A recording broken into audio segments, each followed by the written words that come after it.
তিনি বলবেন হযরতে জিবরাইল, হযরতে মিকাইল, হযরতে ইসরাফিল। আল্লাহ পাক নির্দেশ করবেন এদের জান কবজ করো। ইসরাফিল, মিকাইল জান কবজ হবে। হযরতে জিবরাইল আমিন শাদীদুল কুওয়া, প্রচন্ড ক্ষমতা আল্লাহ তাকে দান করেছেন, সুবহানাল্লাহ বলে। দুনিয়ার সব নবীদের কাছে বাণী বহন করে নিয়ে আসছেন পূর্ণ অথেন্টিসিটির সাথে, সুবহানাল্লাহ। আল্লাহ পাক যাকে বলেছেন রূহুল আমিন, নবী করিম সাল্লাল্লাহু আলাইহি ওয়াসাল্লামের মেরাজের রাত্রে যে কথা বলা হয়েছে, ওয়ালাকাদ রাহু বিল উফুকিল মুবিন, পশ্চিম দিক বলয় তিনি যা দেখতে পেয়েছিলেন, তাফসীর বলছে হযরতে জিবরাইলের পূর্ণ আকৃতিতে নবী করিম সাল্লাল্লাহু আলাইহি ওয়াসাল্লাম তাকে দেখতে পেয়েছিলেন।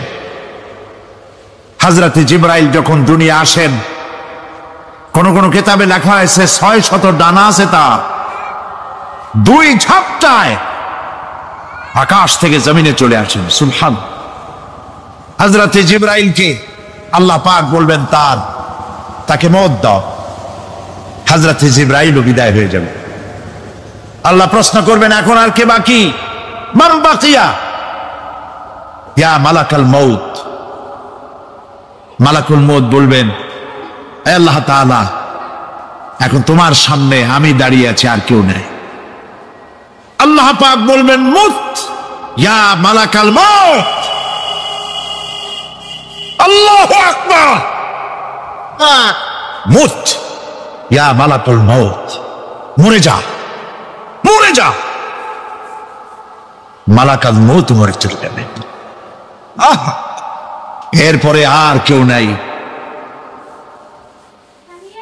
আল্লাহ রাব্বুল আলামিন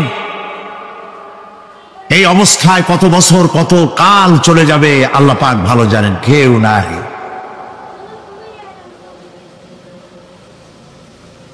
আজকের রাজত্ব কার? আল্লাহ প্রশ্ন করবেন আজকের রাজত্ব কার? আল্লাহ পাক আওয়াজ দিবেন, বলবেন আজকের রাজত্ব কার? কোন জবাব নাই, আকাশের নাই, জমিনের নাই, আকাশও তো নাই, কারো কোনো জবাব নাই। আল্লাহ পাক বলবেন লিল্লাহি ওয়াহিদুল কাহ্হার, আজ একমাত্র রাজত্ব হচ্ছে পরাক্রমশালী আল্লাহ রাব্বুল আলামিনের। আল্লাহ পাক বলবেন ইয়া দুনিয়া আইনা শুজারুকি, হে পৃথিবী তোর গাছগুলা কই? ইয়া দুনিয়া আইনা জিবালুকি, হে পৃথিবী তোর পাহাড়গুলা কই? আইনাল জব্বারিন, স্বৈরাচারেরা কোথায়? কারো কোনো জবাব হবে না। আল্লাহ পাক এরপরে আবার মানুষগুলিকে চিন্তা করবে, সুবহানাল্লাহ, ওয়াইজাল কুবুরু বুসিরাত, যা কিছু মাটির মধ্যে লুকায়িত ছিল সবগুলি আল্লাহ পাক বের করে নিয়ে আসবে। হাসরের ময়দান হবে, উপস্থিত হবে সমস্ত মানুষ, কেউ পলায় থাকতে পারবে না কোথাও। কুমিরে যারা খাইছে, বাঘে যারা খেয়েছে, আগুনে যারা পোড়াইছে, পানিতে যে পচে গেছে, পোকামাকড়ে যারা খেয়েছে, কোনো পথ নাই। সবাই আল্লাহর দরবারে উঠবে, পায়ে জুতা নাই, মাথায় কাপড় নাই, পরনে কোনো কাপড় চোপড় নাই, উলঙ্গ উলঙ্গিনী। উম্মুল মুমিনিন হযরতে আয়েশা সিদ্দিকা রাদিয়াল্লাহু তাআলা আনহা, নবী করিম সাল্লাল্লাহু আলাইহি ওয়াসাল্লামের জবান মোবারকে এটা শুনে কেঁদে ফেললেন, বললেন ইয়া রাসূলুল্লাহ, আমারও কি সেই অবস্থা হবে? তিনি বললেন হ্যাঁ। উম্মুল মুমিনিন বললেন ইয়া রাসূলুল্লাহ, তখন কি আমার শরম হবে না? আল্লাহর নবী বললেন কিয়ামতের এই বিভীষিকাময় দৃশ্য দেখে মানুষ মানুষের দিকে তাকাবার কোনো হুঁশ থাকবে না। সব মানুষ উপরের দিকে তাকায় থাকবে, নিচে তাকাবার কারো কোনো ক্ষমতা থাকবে না। মানুষ অস্থির হয়ে যাবে। সেই হাসরের ময়দান বিচারক আল্লাহ রাব্বুল আলামিন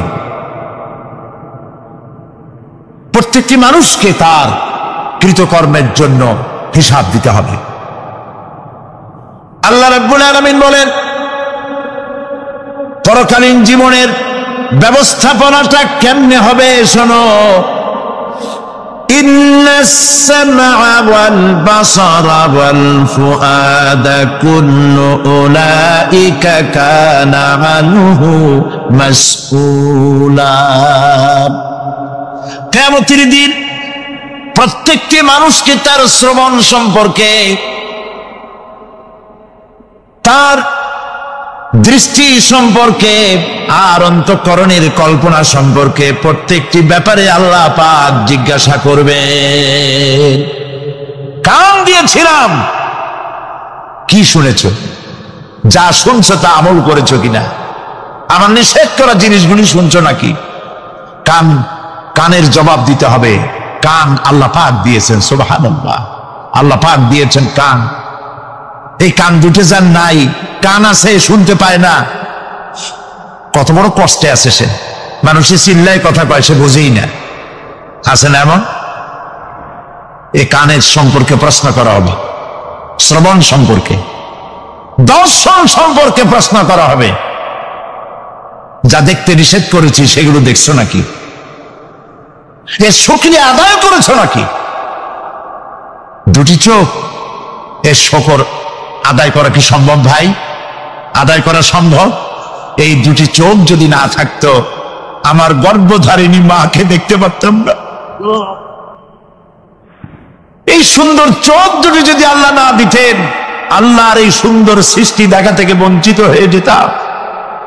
আল্লাহকে বলি, মনির, হে বিশাল আকাশের মালিক, তুমি দয়া করে না চাইতে আমাদের শরীরে যা দিছো নিয়ামত, মৃত্যুর আগে সিনায় নিও না। দুটি চোখের শকর আদায় করতে পারবো না। চোখের মধ্যে পানি আছে, কান্নার পানি না, সবসময় চোখে পানি আছে। চোখে আমরা পলক দেই না? কত কুদরত আল্লাহ পাকে। এই পৃথিবীতে দিনে রাতে অসংখ্য পলুয়েশন, রোগ জীবাণু সমানে উঠতেছে। এখন যদি মাইক্রোস্কোপ যন্ত্র এখানে থাকতো তাহলে দেখতেন এই পরিবেশটা কত দূষিত, কত পলিউশন, কত জাম। এগুলি নাকের মধ্য দিয়ে পেটে যাচ্ছে, চোখের মধ্যে ঢুকতেছে। ক্রমাগত চোখের ভিতরে ধুলাবালি ঢুকবে, আর পরিষ্কারের কোনো ব্যবস্থা যদি না করা হয় চোখের দৃষ্টি নষ্ট হয়ে যেতে পারে। এই জন্য আল্লাহ রাব্বুল আলামিন চোখের ভিতরে মেডিসিন রূপী এক প্রকারের পানি রেখেছেন, আর অটোমেটিক চোখের পাতা ওঠানামা করে প্রতি মুহূর্তে চোখকে ক্লিন করে দিতেছে। এই চোখ সম্পর্কে আল্লাহ রাব্বুল আলামিন প্রশ্ন করবেন, অন্তঃকরণ সম্পর্কে প্রশ্ন করবেন। জবাব দেওয়া সেদিন বড়ই কঠিন হয়ে যাবে। এই জন্য আল্লাহ রাব্বুল আলামিন দুনিয়াবাসীকে সতর্ক করে দিচ্ছেন। তিনি আরো বলছেন, ওয়ালাকাদ খালাকনাল ইনসানা ওয়া না'লামু মা তুওয়াসবিসু বিহি নাফসু ওয়া নাহনু আকরাবু ইলাইহি মিন হাবলিল ওয়ারিদ। মানুষ সৃষ্টি করেছি আমি, তার অন্তঃকরণে কি চিন্তা হয়, কি কল্পনা হয় তাও জানি। আল্লাহর এক দরবেশ বান্দা এক বট গাছের নিচে বিশ্রাম করতেছিলেন আর সূরা মুলক পড়তেছিলেন। এই আয়াতের কাছে এসেছেন, হাল তারা মিন ফুতুর, দেখতে পাও কোনো ভুল? শুয়ে শুয়ে বলতেছে, আল্লাহ তোমার সৃষ্টি জগতে তো ভুল ধরার কোনো উপায় নাই, কেউ ধরতে পারবে না, তবে আমার চোখে একটা জিনিস বেমানান মনে হয়। ভুল ধরতে কারো ক্ষমতা নেই, একটা জিনিস আমার কাছে বেমানান লাগে। একা একা বলতেছে, সেটা হলো এই, তুমি তাল গাছ বানাইছো যেমন, তালও সেই রকম বড়, বেল গাছ যেমন বেলও বড়, নারকেল গাছ যেমন নারকেলটাও বড়, কিন্তু এত বড় বিরাট বট গাছ, ফল একেবারে এতটুকু এতটুকু, এইটা একটু বেমানান লাগতেছে। এই চিন্তা করতেছে দরবেশ সাহেব, হঠাৎ করে একটু বাতাস এসে গাছের ডাল আন্দোলিত হয়েছে, একটা আধা পাকা বটের ফল অনেক উঁচু থেকে ছিঁড়ে এসে দরবেশের নাকের উপরে পড়ছে, নাকটা জ্বলে উঠছে। দরবেশ সাহেব বলছে, আস্তাগফিরুল্লাহ, আল্লাহ, এটা তো ফল না, এটা আমার চিন্তার জবাব।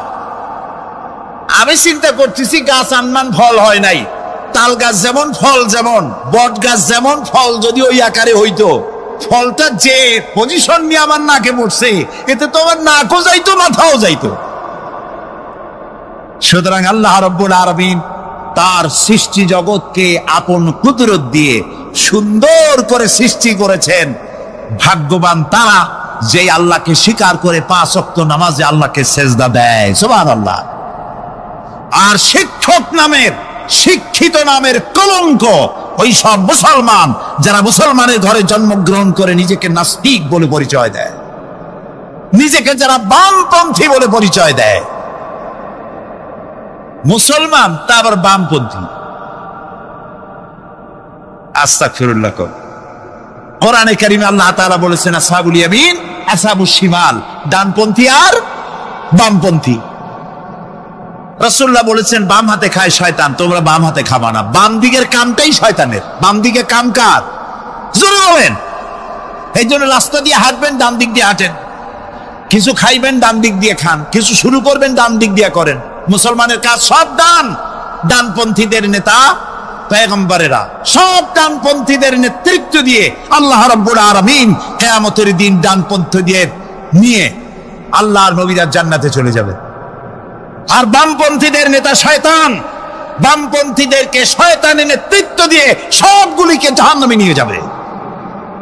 এই জন্য দেখবেন বামপন্থীদের যত নেতা আছে, একটা নেতাও মসজিদে যায় না, নামাজ পড়ে না। প্রিয় ভাই, সব কপাল পোড়া না হলে কোন মুসলমানের সন্তান বামপন্থী আন্দোলন করতে পারে না। হতভাগ্য, নিকৃষ্ট, জঘন্য।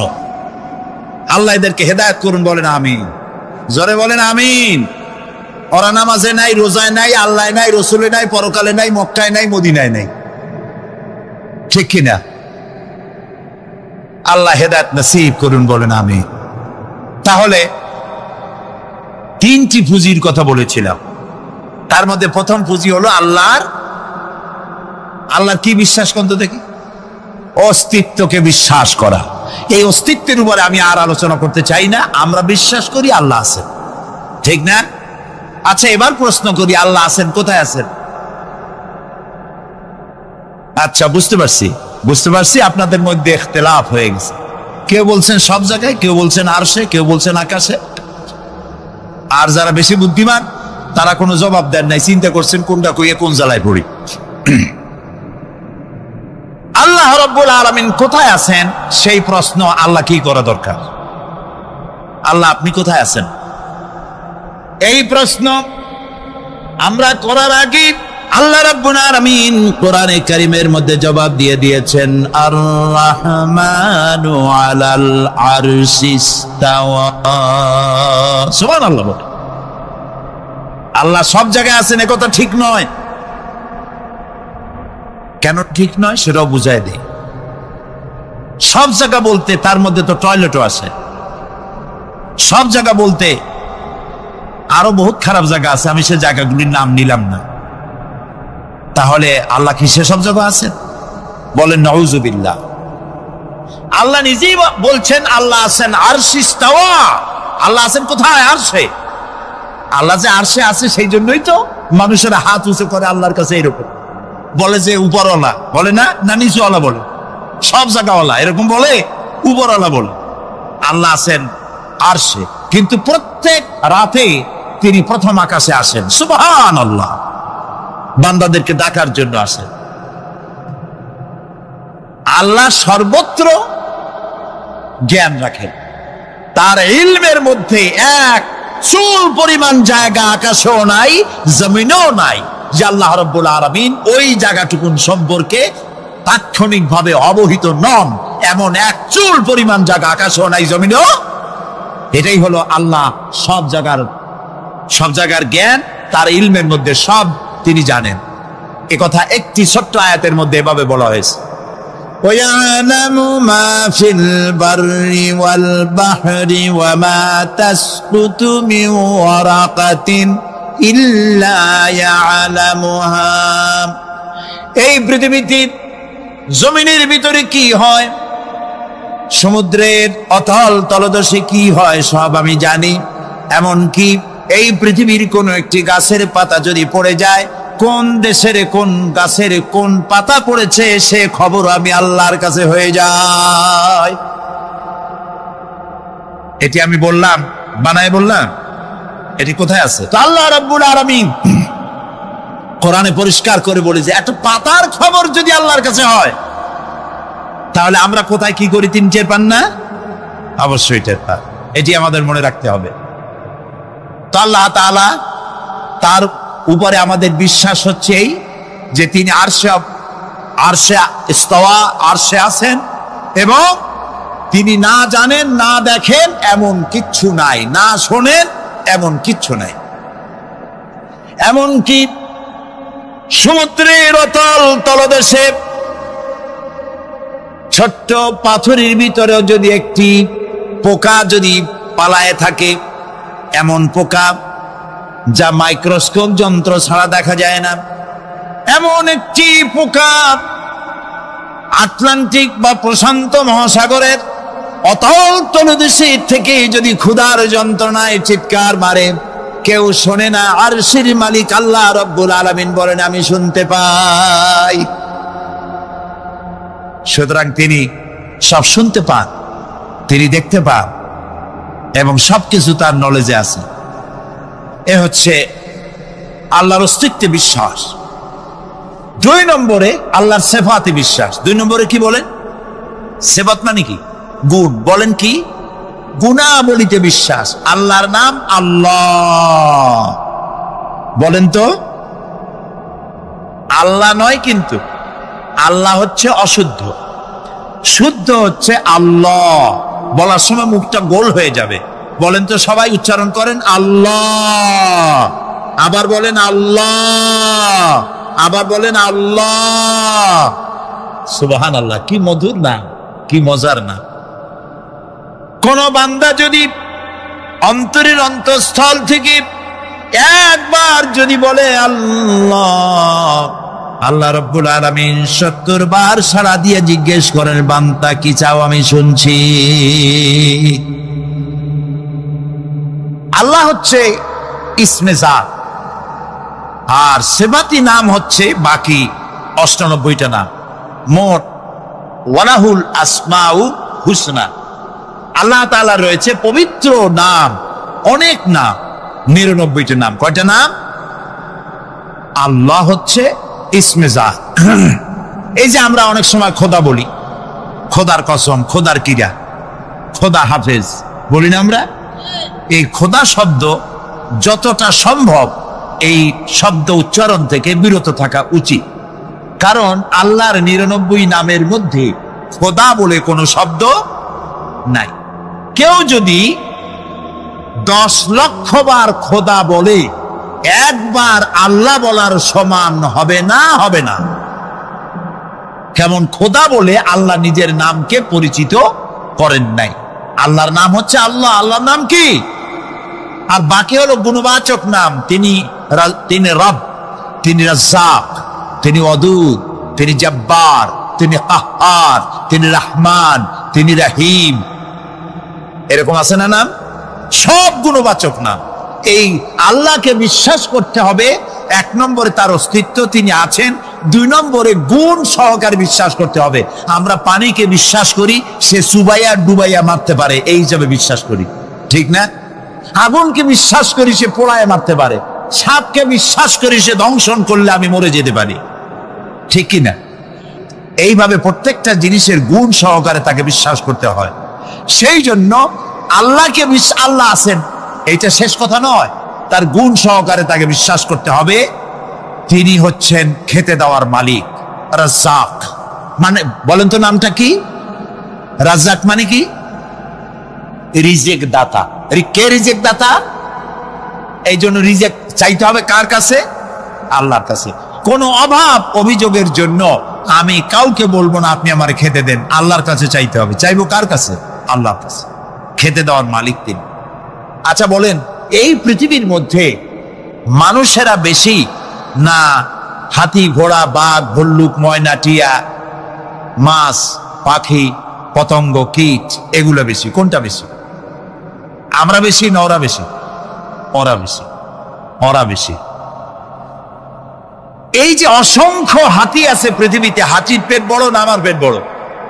গন্ডারের পেট বড় না আপনার পেট বড়? কুমিরের পেট বড় না আপনার পেট বড়? আচ্ছা, এখন এই সব প্রাণীদেরকে কে খেতে দেন? আপনার আমার তো ব্যাংকে ডিপোজিট আছে, কম থাকুক বেশি থাকুক, গোলায় ধান আছে, চাউল আছে, বাড়িতেও আছে, আছে না? কিন্তু এই যে পাতিশিয়াল, ফক্স, পাতিশিয়াল চেনেন তো? চিনবেনই তো, সাংঘাতিক চালাকিগুলি। এই পাতিশিয়াল কোন ব্যাংকের ম্যানেজারের কাছে গিয়ে বলছে যে, ম্যানেজার সাহেব, এখন তো পৌষ মাস, আমি 10টা মুরগি চুরি করে আনছি, আমার নামে একটা অ্যাকাউন্ট খোলে, বৃষ্টির সময় যখন আমি চুরি করতে পারবো না তখন এগুলি উইথড্র করে আমি আমার পেট বাঁচাবো। এই কথা বলে শিয়ালের নামে, বাঘের নামে কোন অ্যাকাউন্ট আছে ব্যাংকে? কোরআন শরীফে আল্লাহ তাআলা বলছেন, এমন অনেক প্রাণী আছে পৃথিবীতে যারা তাদের রিজেক সংগ্রহ করে রাখে না। আল্লাহ বলেন, আমি আল্লাহ তাদেরকে রিজেক দেই। কে দেয়? কোরআনে কারিমে হযরত হুদ আলাইহিস সালামের ঘটনা আল্লাহ রাব্বুল আলামিন এভাবে এনেছেন, তামাম এলাকার মানুষ তার বিরুদ্ধে ক্ষিপ্ত হয়ে গিয়েছে। সমাজের লোক, রাষ্ট্র শক্তি হযরত হুদ আলাইহিস সালামের উপর অত্যাচারের পাহাড় ভেঙে দিয়েছে। হযরত হুদ আলাইহিস সালাম একা মানুষ, সমাজের রাষ্ট্র শক্তির এই দুর্বিসন্ধির ষড়যন্ত্রের চ্যালেঞ্জ তিনি গ্রহণ করলেন। আর তিনি বললেন, তিনি যেটা বললেন আল্লাহ পাক কোরআনে তা কোট করে দিলেন। দুনিয়ার সমস্ত ইসলামী আন্দোলনের কর্মীদের জন্য আল্লাহ পাক কোট করে দিলেন, সমস্ত মুমিনদের জন্য তা উল্লেখ করলেন। হুদ আলাইহিস সালাম তিনি জাতিকে বললেন, ফাকিদুনি জামিআন তুম্মা লা তুনদিরুন। তোমাদের যত ক্ষমতা আছে সমস্ত ক্ষমতা নিয়ে আমার বিরুদ্ধে তোমরা ষড়যন্ত্র করো, আর আমাকে এতটুকু অবকাশ দিও না। আমি সেই আল্লাহ রাব্বুল আলামিনের উপরে ভরসা করেছি, যার কুদরতি হাতের ভিতরে আমার জান, আর গোটা পৃথিবীর সমস্ত প্রাণীর জান যার কুদরতি হাতের মধ্যে, যার হাতের ভিতরে গোটা পৃথিবীর সমস্ত জান, সে আল্লাহর উপরে ভরসা করেছি। যা খুশি তোমরা আমার বিরুদ্ধে করতে পারো। সুবহানাল্লাহ। এটার নাম হলো ঈমান, এটার নাম সবর, এটার নাম ধৈর্য। এই ধৈর্য আসে ঈমানে কামেল হলে পরে এবং আল্লাহর উপরে পরিপূর্ণ বিশ্বাস হলে পরে। যদি কারো দিনের মধ্যে কথা বিশ্বাস থাকে যে আমার জন্য আল্লাহর পক্ষ থেকে যদি কোনো বুলেট নির্ধারণ করা থাকে, গোটা বিশ্ব যদি আমাকে পাহারা লাগায়, ওই বুলেট থেকে আমাকে বাঁচাইতে পারবে না। আর আমার জন্য যদি একটা বুলেট আল্লাহ কর্তৃক নির্ধারিত থাকে, তাহলে গোটা পৃথিবীর মানুষ চেষ্টা করেও সেই বুলেট থেকে আমাকে রক্ষা করতে পারবে না। হযরত আইয়ুব আলাইহিস সালামের সবরের ঘটনা কোরআনে কারীম তুলে ধরেছে। হযরত আইয়ুব 18টি বছর পর্যন্ত রোগের মধ্যে পড়ে আছেন। এত অসুখ করেছে, এত রোগ, শরীর পচে গিয়েছে, গায়ে পোকা ধরেছে, দুর্গন্ধ হয়ে গিয়েছে, বিবিরা চলে গিয়েছে, ছেলে মেয়ে পাড়ার লোকেরা দূর দূর করে তাড়িয়ে দিয়েছে। এবার জঙ্গলের ভিতরে গিয়ে আশ্রয় নিয়েছেন। এমন অবস্থা হয়েছে, শরীর পচে পচে জিহ্বায় যখন পোকা ধরা শুরু করে দিল, হযরত আইয়ুব আলাইহিস সালাম তখন আল্লাহ রাব্বুল আলামিনের দরবারে এই প্রথমবারের মতো তিনি বললেন, রব্বুল আলামিন, হায় আল্লাহ তাআলা, সমস্ত শরীর জড়জড়া হয়ে গিয়েছে, গায়ে পোকা ধরেছি, আমি কোনো কথা বলি নাই, আমি খামোশ থেকে জিকির আজগার করতেছিলাম। আয় আল্লাহ, এখন দেখি আমার জিহ্বায় পোকা ধরেছে, পোকা ধরা শুরু হয়েছে, আমার জিহ্বাটায় পোকা তুমি দয়া করে দিও না, কারণ আমার জিহ্বায় যদি পোকা হয়ে যায় তাহলে তোমার মতো আল্লাহর জিকির আমি কি দিয়া করব? আমার জিহ্বাটা তুমি দয়া করে ভালো রাখো। কোরআনে কারীম বলছি ওয়া আইয়ুবা ইয নাদা রাব্বাহু ইন আন্নী মাসসানিয়াদ দুররু ওয়া আনতা আরহামুর রাহিমিন। স্মরণ করো সেই সময়ের কথা যখন আইয়ুব তার রবকে ডেকে বলেছিল আমি অসুস্থ আর তুমি তো রহমান রহিম দয়াময়। ভাষাটা দেখেন কি সুন্দর। এর থেকে কি আল্লাহরে আর কিছু বলা লাগে? আল্লাহ পাকের কাছে তিনি বলতেছেন আল্লাহ আমি তো অসুস্থ, আমি তো অসুখ করেছে আমার, আর তুমি তো দয়াময় রহমান রহিম। এক অন্ধ, ঈদের দিন কত অন্ধই তো আসে খয়রাত করার জন্য, ভিক্ষা করার জন্য, চতুর্দিকে ভিক্ষা করতেছে অন্ধরা। এক অন্ধ ঈদের গেটের কাছে দাঁড়ায় বলতেছে ভাইরা আজ হচ্ছে ঈদের দিন আর আমি কিছু দেখতে পাচ্ছি না। এ বেশি পয়সা পাইনি, মানুষের দিন তার প্রতি আকৃষ্ট হয়ে গেছে। আরে কি কথা, আজ ঈদের দিন সকলে আনন্দ করছে আর আমি কিছুই দেখতে পাচ্ছি না। সে কিন্তু কিছু চায় নাই। ভাষার ভিতরে, কথা বলার ভিতরে এ ধরনের টেকনিক আছে। হযরত আইয়ুব আলাইহিস সালাম বললেন না যে আল্লাহ আমারে মাফ করে দাও, কষ্টের মধ্যে আছি। তিনি শুধু বলেছেন রব্বুল আলামিন আমি অসুস্থ হয়ে পড়েছি, আমার অসুখ করেছে, আর তোমার নাম রহমান রহিম। এতটুকু কথা বলেছেন। আল্লাহ রাব্বুল আলামিনের দরজায়, তার দরবারে আইয়ুব আলাইহিস সালামের ডাক চলে গেছে। যায় নাই? কোন অসুবিধা আছে নাকি? কোন অসুবিধা নাই। পানির তলা দিয়া যদি কেউ ডাক দেয়, পাহাড়ের ভিতরে বসে যদি কেউ ডাক দেয়, আল্লাহ রাব্বুল আলামিন তা শুনতে পান। ইউনূস আলাইহিস সালাম মাছের পেটে বসে চিৎকার মেরেছিলেন লা ইলাহা ইল্লা আনতা সুবহানাকা ইন্নী কুনতু মিনাজ জালিমিন।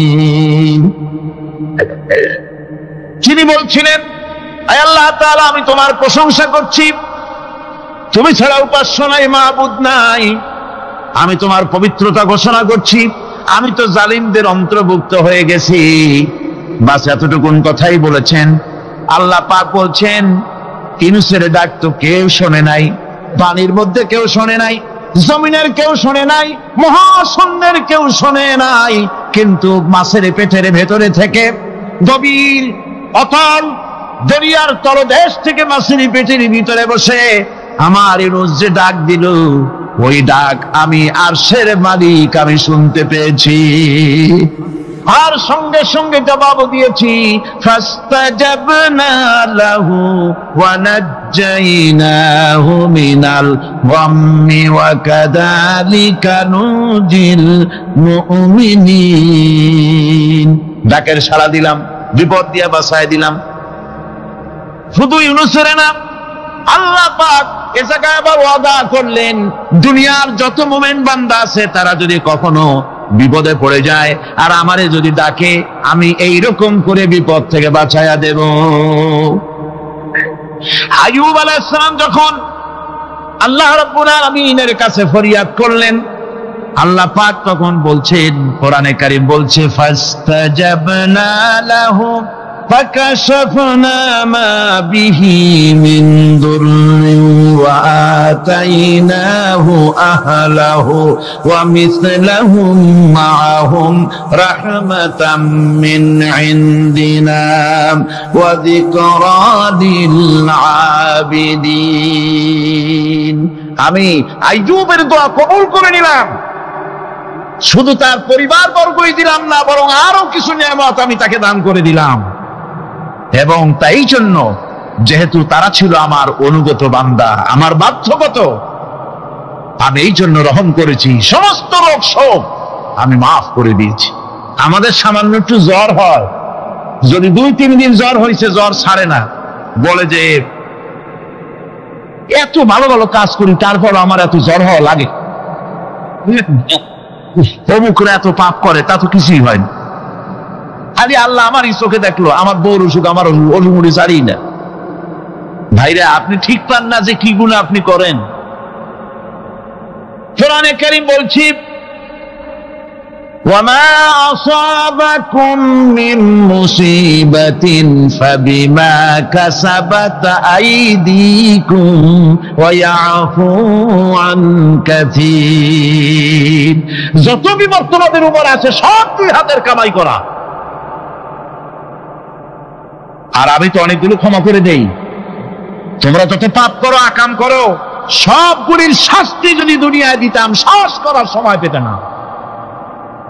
অসুখ হলেই অধৈর্য হয়ে যেও না, ধৈর্য ধরো। আল্লাহ পাক বলেন শুধু আইয়ুব নয়, ওয়া ইসমাঈল ওয়া ইদরিস ওয়া যাল কিফলি কুল্লুম মিনাস সাবিরিন। এইভাবে করে ইসমাঈল, ইদরিস, জুলকিফল সবাই ছিল ধৈর্যশীল। জোরে বলেন সুবহানাল্লাহ। ধৈর্যের চরম পরাকাষ্ঠা ছিলেন তিনি। কোরআনে কারীম নবীদের এই কথাগুলি আমাদের শোনাচ্ছেন। হযরত ইয়াকুব আলাইহিস সালাম কলিজার টুকরা সন্তান হযরত ইউসুফ আলাইহিস সালামের জন্য তার মনটা পাগল ছিল। এত সুন্দর করে আল্লাহ তারে বানাইছিলেন, এত তিনি ছিলেন সৌন্দর্যের পিরামিড, যারা দেখলে চোখ ফিরানো যায় না। এমন সুন্দর সুপুরুষ যারা দেখি সেই যুগের সুন্দরী যুবতী মেয়েরা রূপের মোহে পড়ে নিজেদের আঙ্গুলগুলি কেটে ফেলে দিয়েছিল। রূপের মোহে এমন অবশ হয়ে গেছে, আঙ্গুল কেটেছে, হাত কেটেছে, টের পায় নাই। আবার ভুল বুঝবেন না, দুনিয়ার সেরা সুন্দর পুরুষ ইউসুফ আলাইহিস সালাম, তা কিন্তু রাসূলের চাইতে বেশি নয়।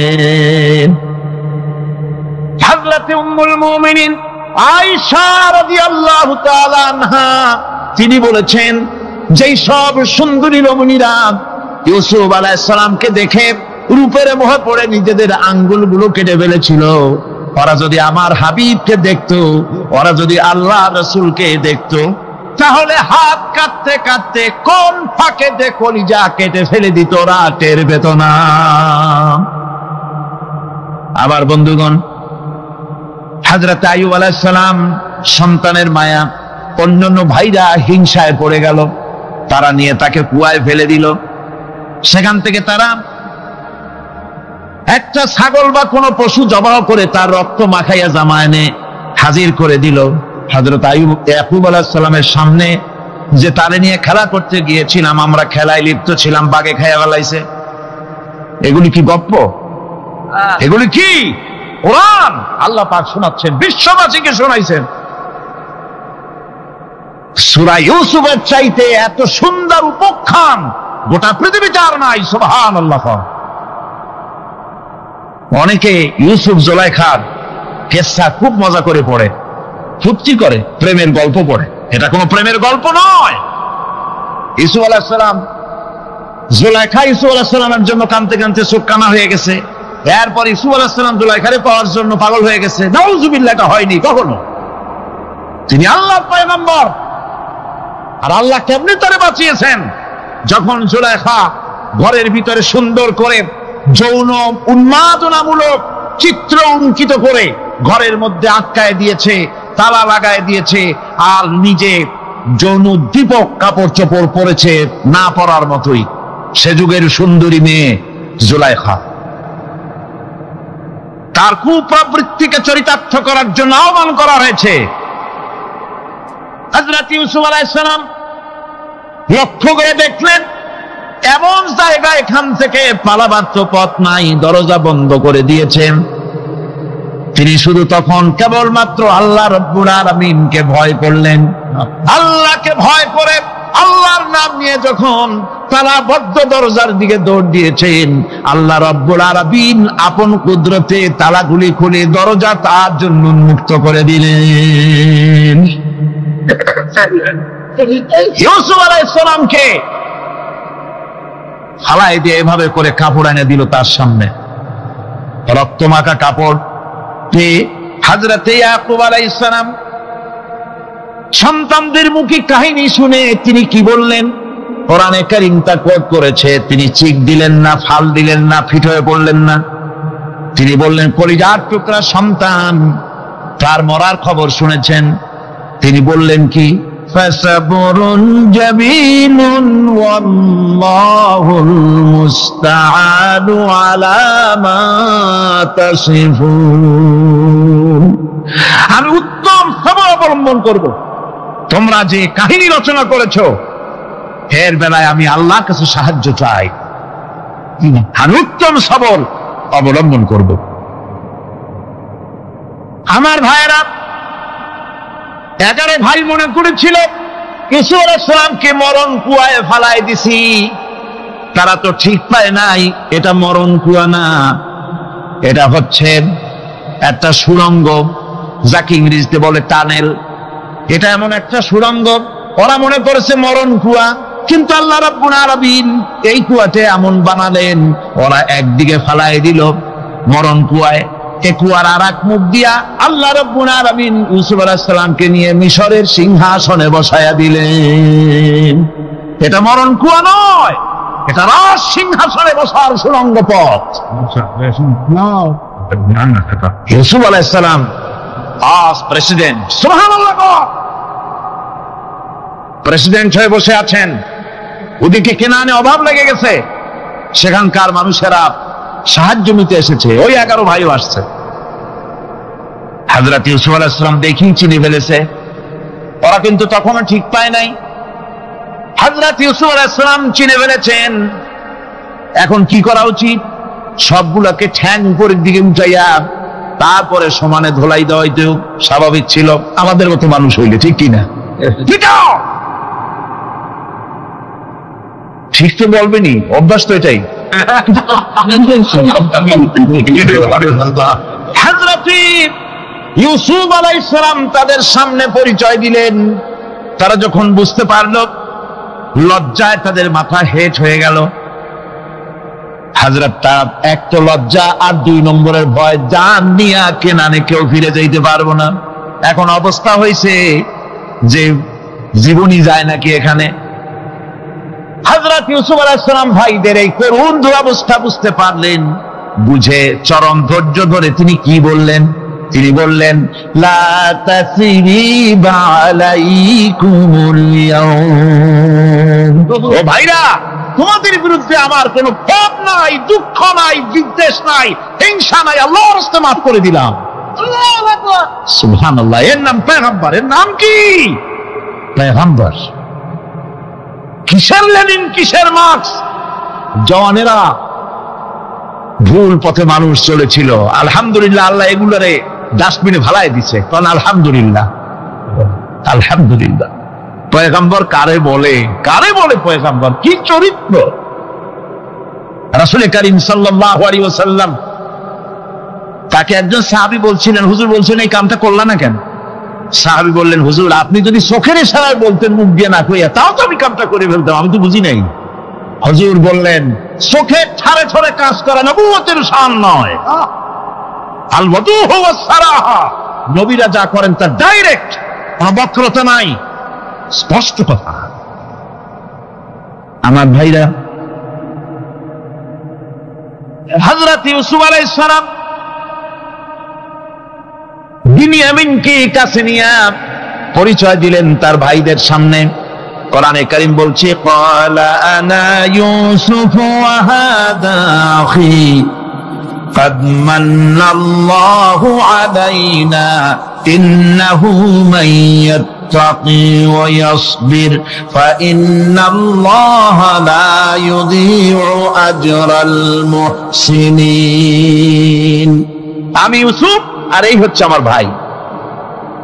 আল্লাহ আমাদের উপর ইহসান করেছেন। প্রকৃতপক্ষে যারা আল্লাহকে ভয় করে এবং সবর এখতিয়ার করে, আল্লাহ এভাবে তাদেরকে, তাদের আমলকে নিষ্ফল হতে দেন না। আমার এই জামাটা নিয়ে যাও। হযরত ইয়াকুব আলাইহিস সালাম, কলিজার টুকরা সন্তান ইউসুফ আলাইহিস সালামের বিরহ যন্ত্রণায় ছেলেকে কতদিন দেখে না, কাঁদতে কাঁদতে চোখ দুটো অন্ধ হয়ে গেছে। মিশর থেকে কেনানের দিকে জামা রওনা হয়েছে। কোথায় মিশর, কোথায় কেনান? জামা যখন রওনা হয়ে গেছে, হযরত ইয়াকুব বলতেছেন, আমি যেন আমার ইউসুফের গন্ধ নাকে পেতেছি। জামা চলে এলো, চোখের উপরে রাখলেন, আল্লাহ রাব্বুল আলামিন তাকে চক্ষুষ্মান বানায়া দিলেন। ভাইরা আমার, পয়গম্বরেরা সবর করে গোটা দুনিয়ার মানুষের সামনে দৃষ্টান্ত সেট করেছেন সবরকারী হন। আমার ভাইরা, হযরত ইব্রাহিম আলাইহিস সালামের কথা আল্লাহ পাক কোরআনে কারিমে বলছেন, সবরকারী কয়, দেখো শেখো সবরকারী কয়। আল্লাহ পাক বললেন, ইব্রাহিম তোমার বিবি আর তোমার নবজাতক এই সন্তানকে রেখে আসো মক্কা নগরীতে।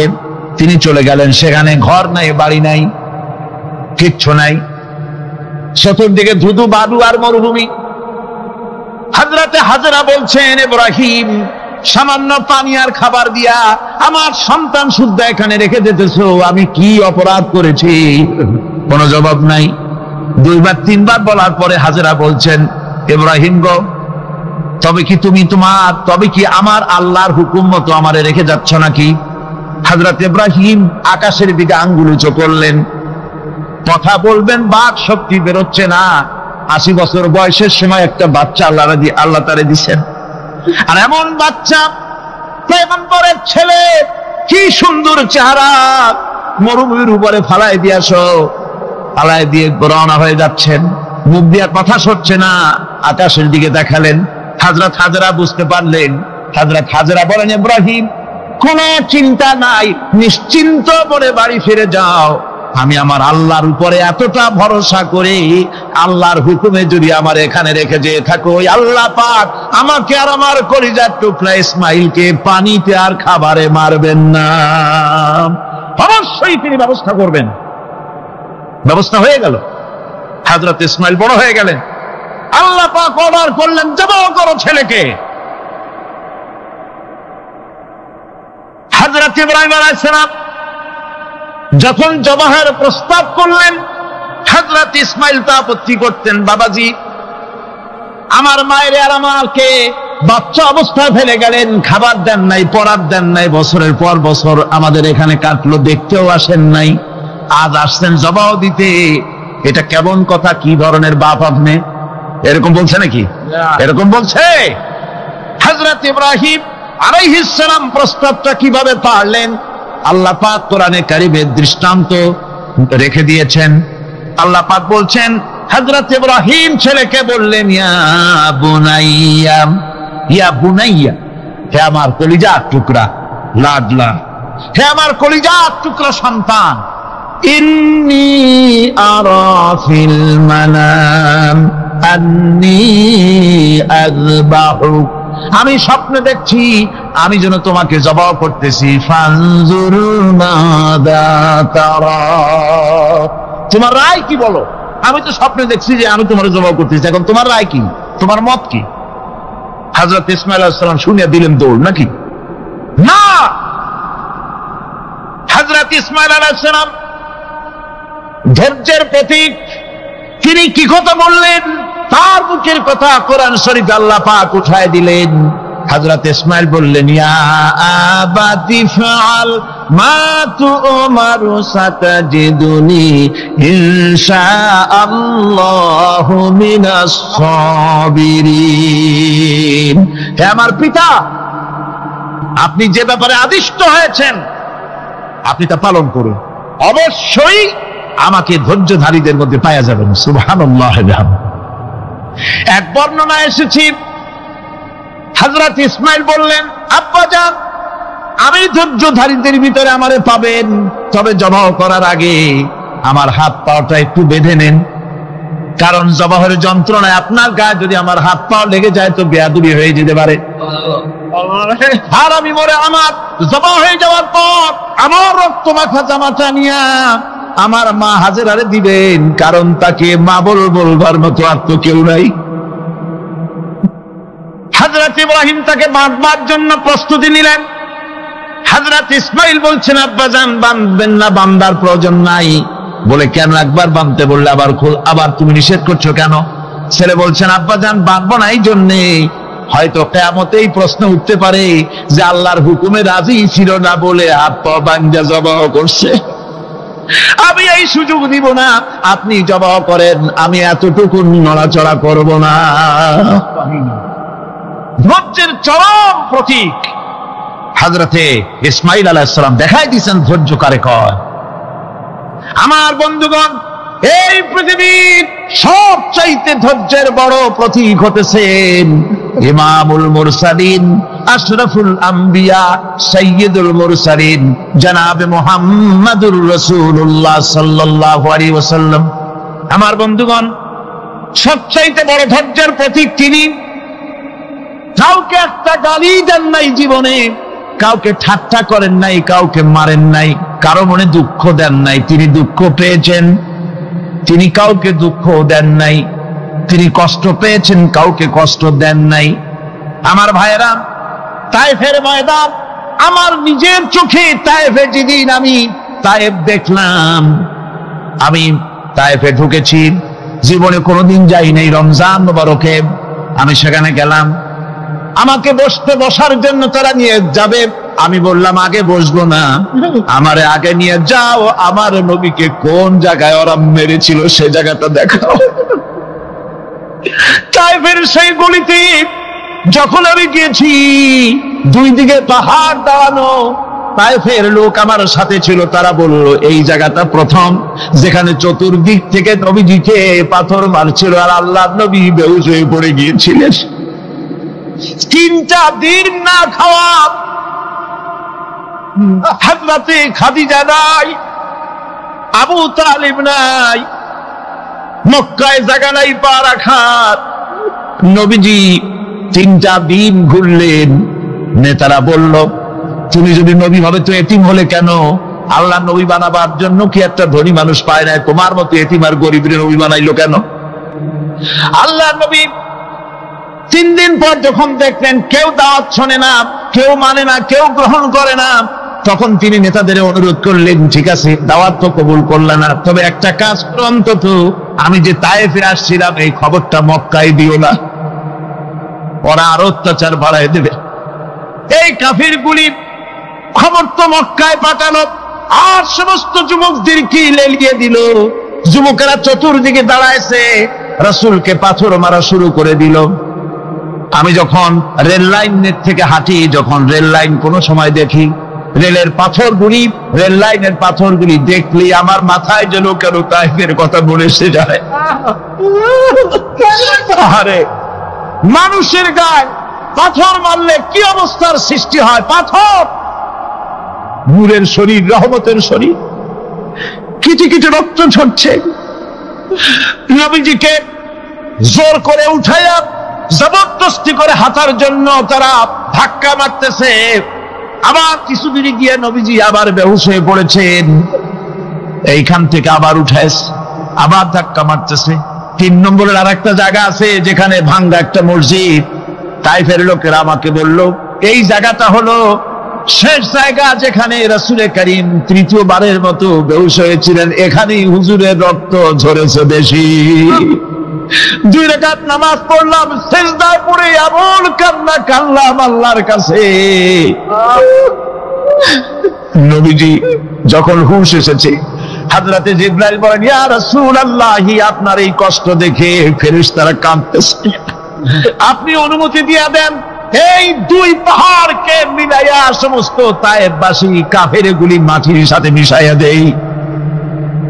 নবীজি বললেন জিবরাইল, আমি যদি হুকুম করি আর আমার হুকুম মতো যদি এই কাম করো, একটা কাফেরও যদি না বাঁচে তাহলে কার মুখে পৌঁছাবো লা ইলাহা ইল্লাল্লাহু মুহাম্মাদুর রাসূলুল্লাহ। আমার ভাইরা, হযরত সাল্লাল্লাহু আলাইহি ওয়াসাল্লাম উঠে বসলেন। এমন সময় হযরতে যায়েদ শরীরের রক্তগুলি মুছে দিতেছেন। হযরত সাল্লাল্লাহু আলাইহি ওয়াসাল্লাম বসে 2খানা হাত উত্তোলন করলেন। নবীজির চোখ থেকে পানি গড়ায় পড়তেছে। আরে কেউ নাই, আল্লাহ ছাড়া কেউ নাই সাহায্য করা। নবীজি হাত তুলে মোনাজাত করতেছেন, চোখ দিয়া পানি পড়ে দাড়ি ভিজে পড়তেছে, গায়ে দিয়া রক্ত ঝরতেছে। নবীজি কি দোয়াটা করলেন? বদদোয়া করলেন না, গজব দিতে বললেন না।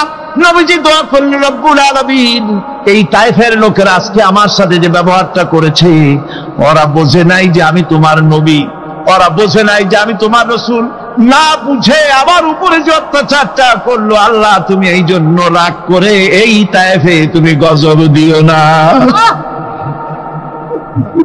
আল্লাহ পাক পরবর্তী সময় হুজুরকে স্মরণ করাই দিলেন, ওয়া মা আরসালনাকা ইল্লা রাহমাতাল লিল আলামিন। ও নবী, আপনি হচ্ছেন আমার সমস্ত সৃষ্টি জগতের জন্য, আপনি আমার রহমত, আমার গোটা বিশ্বের জন্য আপনার, আমার সৃষ্টি জগতের জন্য আপনি আমার করুণা। একটা রাসূলের এই কষ্ট দেখে বাগান থেকে এক গ্লাস আঙ্গুরের শরবত এনে হাজির করেছে। এত কষ্টের পর 3 দিনের না খাওয়া আঙ্গুরের একটা শরবত পাইয়া হুজুর খুব খুশি হলেন। শরবত গ্লাস পান করে হুজুর বলছেন, তোমার নাম না আত্তাস? তিনি বলছেন, হ্যাঁ হুজুর, আমার নাম আত্তাস। তোমার বাড়ি না ইউনূস আলাইহিস সালামের গ্রামে? বলে, হ্যাঁ, আমার বাড়ি সেই গ্রামে। তা আপনি কি করে জানলেন আমার নাম আত্তাস আর আমার বাড়ি ইউনূস আলাইহিস সালামের গ্রামে? আপনি জানলেন কি করে? হুজুর বললেন, আমি নবী, হযরত ইউনূস নবী, একজন নবীর খবর আর একজন নবীর কাছে থাকে। রাসূল করিম সাল্লাল্লাহু আলাইহি ওয়াসাল্লাম সবর ইখতিয়ার করেছিলেন, ধৈর্য অবলম্বন করেছিলেন, আর আল্লাহ পাক তাকে নির্দেশ করেছেন, সবর করো। ওয়াত্তাবি' মা ইউহা ইলাইকা ওয়াসবির হাত্তা ইয়াহকুমাল্লাহ। তুমি কেবল সেই জিনিসের অনুসরণ করো যা আমি তোমার প্রতি অবতীর্ণ করেছি। আমি আপনার উপরে যেটা অবতীর্ণ করেছি এটার অনুসরণ করুন, আর সবর ইখতিয়ার করুন যতক্ষণ না আল্লাহর পক্ষ থেকে চূড়ান্ত ফয়সালা না আসে। ধৈর্য ধরুন, ধৈর্য ধরুন। আমার ভাইরা, কাফেরদের নির্যাতনের মোকাবেলায় আল্লাহ পাক তার হাবিবকে সান্ত্বনা দিয়েছেন। যখন কাফেররা নির্যাতন করতেছে, হারে হযরতে বেলাল নির্যাতিত, হযরতে সুমাইয়া নির্যাতিতা, হযরতে খাব্বাব, হযরতে খুবাইব, হযরতে আম্মার রিদওয়ানুল্লাহি তাআলা আলাইহিম আজমাইন, এত মার হতেছে। হযরতে ওমর হযরতে খাব্বাব রাদিয়াল্লাহু তাআলা আনহুকে খোলা গায়ে দেখে বলছিলেন, খাব্বাব রে, তোমার পিঠে এত গর্ত কেন? এত গর্তওয়ালা পিঠ তো আমি মানুষের দেখি নাই, এত চিকুন কোমরওয়ালা মানুষও তো দেখি নাই। তিনি বলেছেন, ওমর তুমি কি ভুলে গেছো? ইসলাম কবুল করার অপরাধী কাফির বেঈমানেরা আগুন জ্বালায়া আংটা আগুনের উপরে আমাকে চিৎ করে শোয়াছে। আমি যেন নড়াচড়া করতে না পারি সেজন্য আমার বুকের উপরে পাথর চাপা দিয়ে রেখেছিল। গায়ের চর্বি আর রক্ত গলে গলে পড়ে আগুন নিবেছে, আর আগুন গোশত পুড়ে যে পিঠের মধ্যে প্রবেশ করেছিল আজও পর্যন্ত পিঠের সেই গর্ত সেরে যায় নাই। এভাবে অত্যাচার হচ্ছিল সাহাবীদের উপর। আল্লাহ রাব্বুল আলামিন তার হাবিবকে সান্ত্বনা দিলেন, ওয়াসবির ওয়া মা সাবরুকা ইল্লা বিল্লাহি ওয়া লা তাহজান আলাইহিম ওয়া লা তাকু ফি গায়তিন মিম্মা ইয়ামকুরুন। হে রাসূল, সবরের সাথে কাজ করতে থাকুন। আপনার এই সবরের তৌফিক তো আল্লাহই দিয়েছেন, আর ওদের সমস্ত ষড়যন্ত্র, ওদের অপকৌশলে আপনি দুঃখিত হবেন না, চিন্তা করবেন না, ভারাক্রান্ত হবেন না। আপনি নিশ্চিত থাকুন। ওয়াসবির লিহুকমি রাব্বিকা ফাইন্নাকা বিআয়ুনিনা। হে নবী, আপনার রবের চূড়ান্ত ফয়সালা আসা পর্যন্ত ধৈর্য ধারণ করুন। আপনি তো আমার চোখের সামনে। সুবহানাল্লাহ, সুবহানাল্লাহ। আপনি আমার চোখের সামনে, কে আপনাকে কি করবে আমি দেখবো না? সুবহানাল্লাহ। মন্ত্রী যদি, এই সলিমুদ্দিন মার্কা মন্ত্রী যত আছে, এই মন্ত্রীরা যদি কয় ব্যথাতে ভয় কিসের, আমি তোকে দেখছি না, সাহসটা কেমন বাড়ে, কেমন বাড়ে সাহস। আর এ কোনো মন্ত্রী ছাতা মাতা না, কোন প্রেসিডেন্ট রাজা বাদশা না, আকাশ আর জমিনের মালিক আমার আল্লাহ রাব্বুল আলামিন বলছেন, হাবিব কোন চিন্তা নাই, আপনি আমার চোখের সামনে। ওরা চায় আপনাকে দুনিয়া থেকে মিটাই দিতে, আর আমি চাই ওয়ারাফানা লাকা যিকরাক, আপনার প্রশংসা তো হবে গোটা বিশ্ব জুড়ে, সর্বত্র ছড়িয়ে যাবে আপনার নাম। সুবহানাল্লাহ বিহামদিহি। আল্লাহ পাক অন্যত্র বলেছেন, ওয়ালাকাদ কুযযিবাত রুসুলুম মিন ক্বাবলিকা ফাসাবারু আলা মা কুযযিবু ওয়া উযু হাত্তা আতাহুম নাসরুনা। হে মুহাম্মদ সাল্লাল্লাহু আলাইহি ওয়াসাল্লাম, আপনার পূর্বে অসংখ্য নবী রাসূল এই পৃথিবীতে আসছে এবং জুলুম আর নির্যাতনের শিকার তারা হয়েছেন। অবশেষে তাদের প্রতি আল্লাহর সাহায্য এসেছে। সুতরাং আপনাকেও ধৈর্য ধারণ করতে হবে, ধৈর্য ছাড়া কোনো পথ নাই, ধৈর্য আপনাকে ধারণ করতেই হবে। আর এই ধৈর্য ধারণ করলে পরে আল্লাহর চূড়ান্ত ফয়সালা আসবে, তখন আল্লাহ পাক মেহেরবানি করবে। আমার ভাইরা, এই ধৈর্য পৃথিবীর সমস্ত পয়গম্বরেরা ধৈর্য অবলম্বন করেছেন, কখনো অধৈর্য হন নাই। দিন কায়েমের সংগ্রামে নবী রাসূলগণ দারুণ ভাবে সবর ইখতিয়ার করেছেন। বৃদ্ধবাদীদের সকল রকমের নির্যাতন, অপকৌশল, ষড়যন্ত্র, এই সব কিছু মোকাবেলা করেছেন ধৈর্যের নীতি অবলম্বন করি।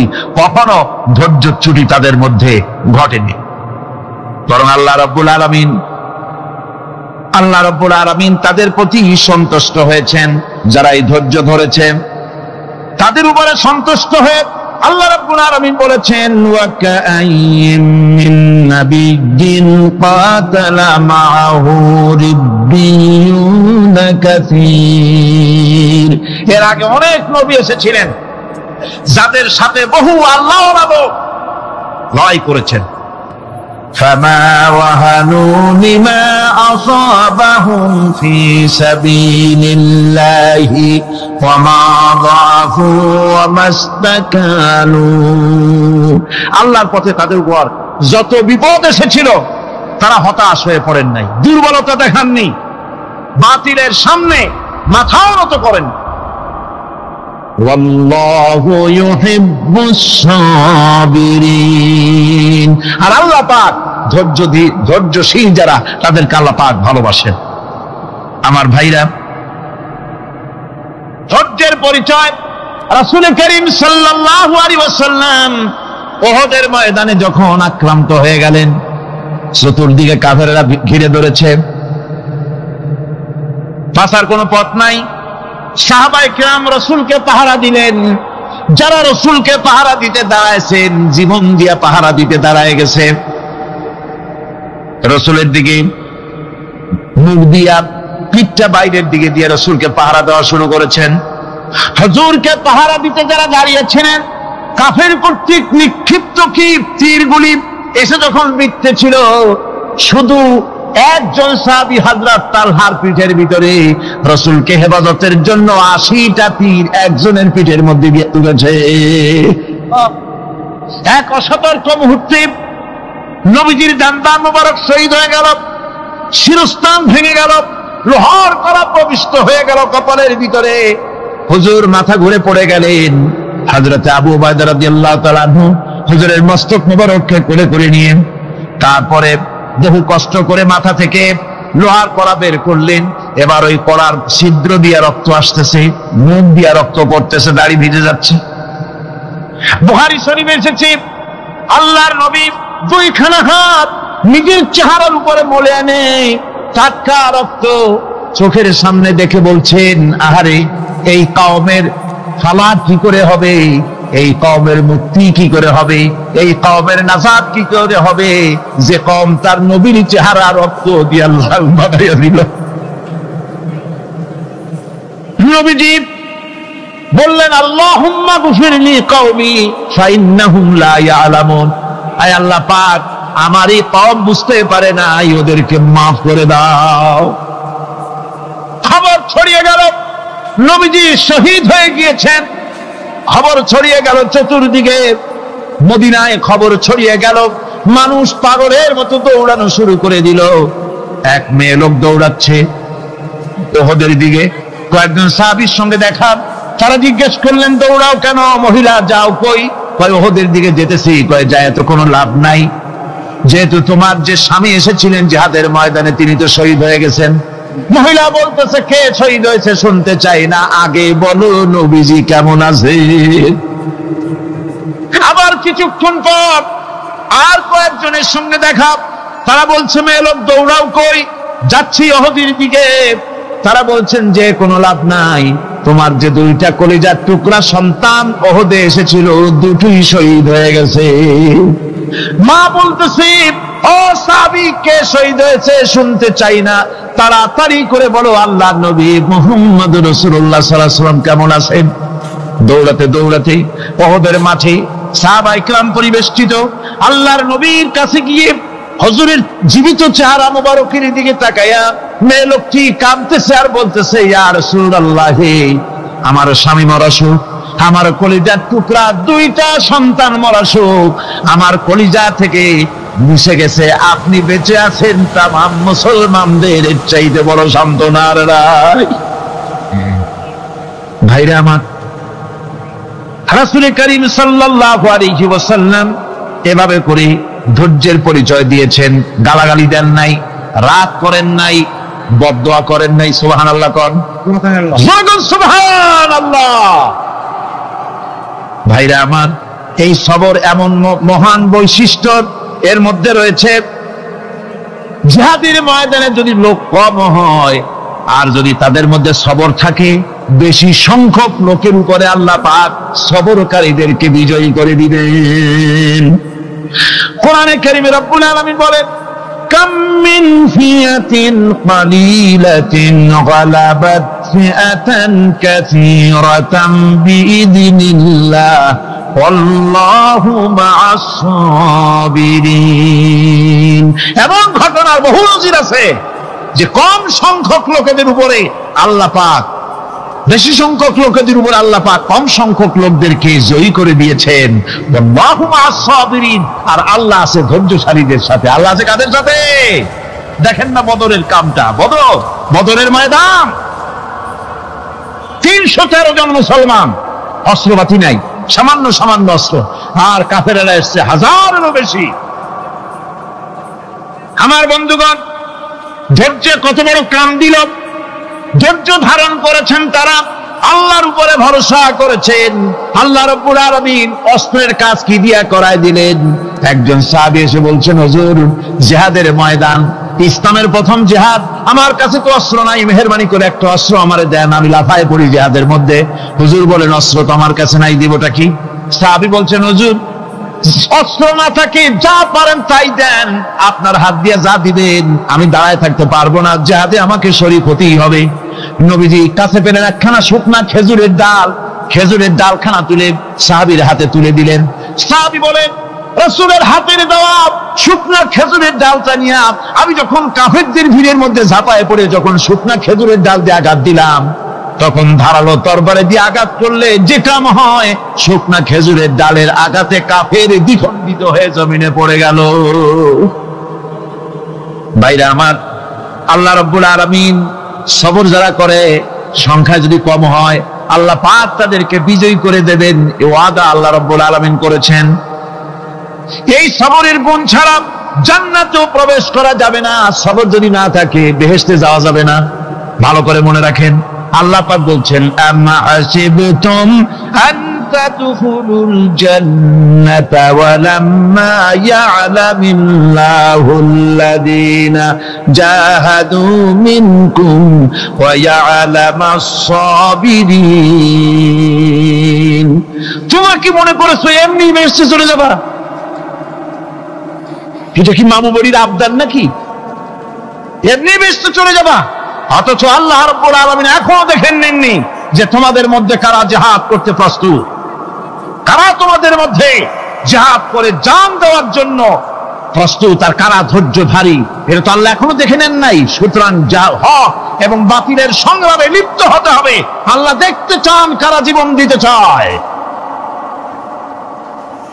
সুতরাং ইসলামী আন্দোলনে যারা শরীক হবে তাদের বিপদ এবং মুসিবত দিয়ে আল্লাহ রাব্বুল আলামিন তাদের সাহসিকতা এবং ধৈর্যের পরীক্ষা নেবেন। কোরআনে কারীম বলছেন, وَلَنَبْلُوَنَّكُمْ حَتَّى نَعْلَمَ الْمُجَاهِدِينَ مِنكُمْ وَالصَّابِرِينَ وَنَبْلُوَ أَخْبَارَكُمْ। অবশ্যই আমি তোমাদেরকে পরীক্ষার সম্মুখীন করব, আর তোমাদের মধ্যে সত্যিকার মুজাহিদ দৃঢ়তা অবলম্বনকারী কারা আমি তা দেখব। এটা যেন আমি দেখে নিতে পারি, সেই জন্য আমি বিপদ এবং মুসিবতের মধ্যে তোমাদের ফেলবো।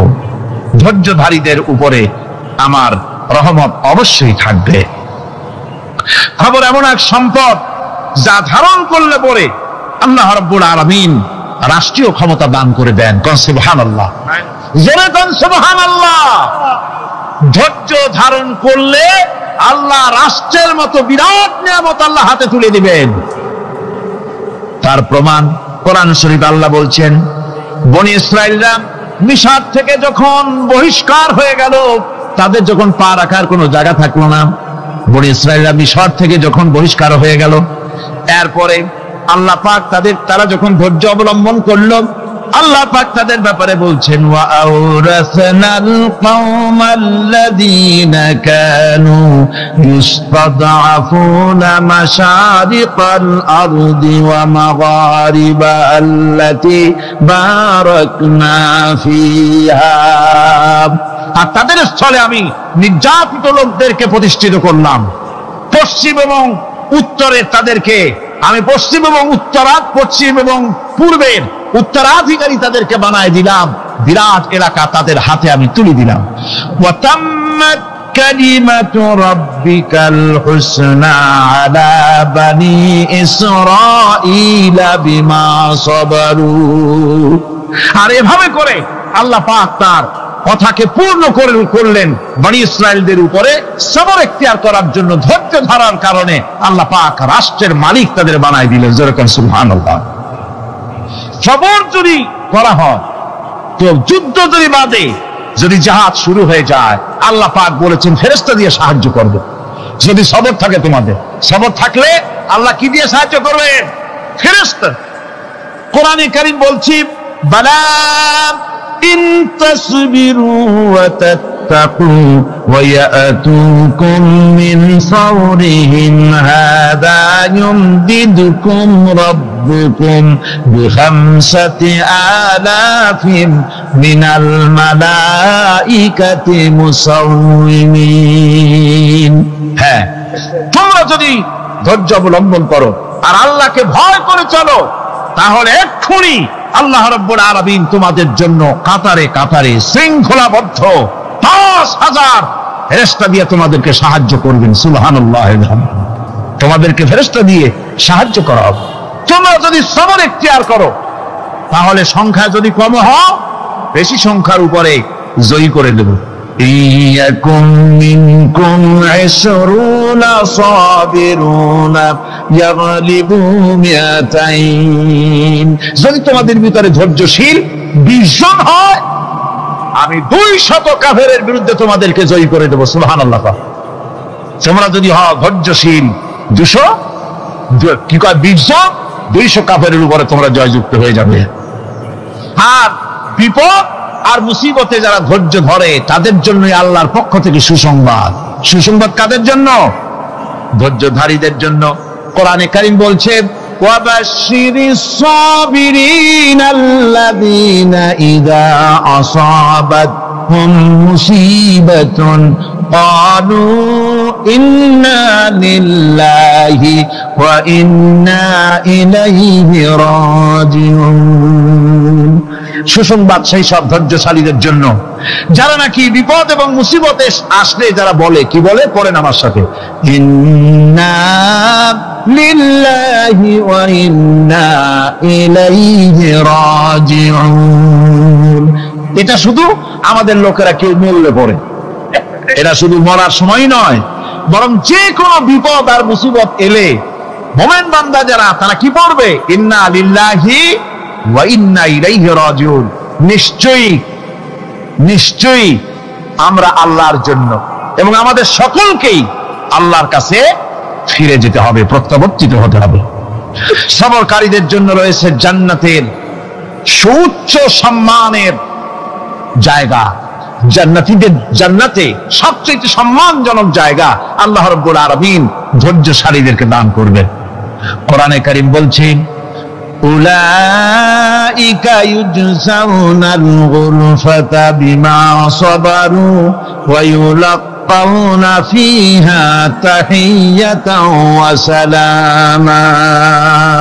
এরা হলো সেই সব লোক যাদেরকে প্রদান করা হবে বেহেশতের সুউচ্চ মঞ্জিল, কারণ তারা সবর এখতিয়ার করেছিল, তারা সবর করছিল, এই জন্য বেহেশতের সবচেয়ে ভালো জায়গা তাদের দেওয়া হবে। কোন আলহামদুলিল্লাহ, জোরে কোন আলহামদুলিল্লাহ।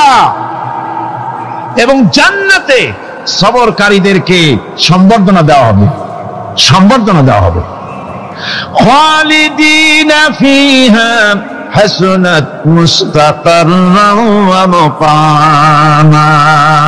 চিরদিন তারা জান্নাতের ভেতরে বসবাস করবে, এবং কতই না সুন্দর, কতই না উত্তম জায়গা সবরকারীদের জন্য আল্লাহ বেহেশতের মধ্যে রেখে যাবেন। জান্নাতে প্রবেশ করার সাথে সাথে চতুর্দিক থেকে ফেরেশতারা ছুটে আসবে সবরকারীদের জন্য। ওয়াল মালাইকাতু ইয়াদখুলুনা আলাইহিম মিন কুল্লি বাব। চতুর্দিক থেকে ফেরেশতারা তাদেরকে ইস্তেকবাল করবে, কি বলবে?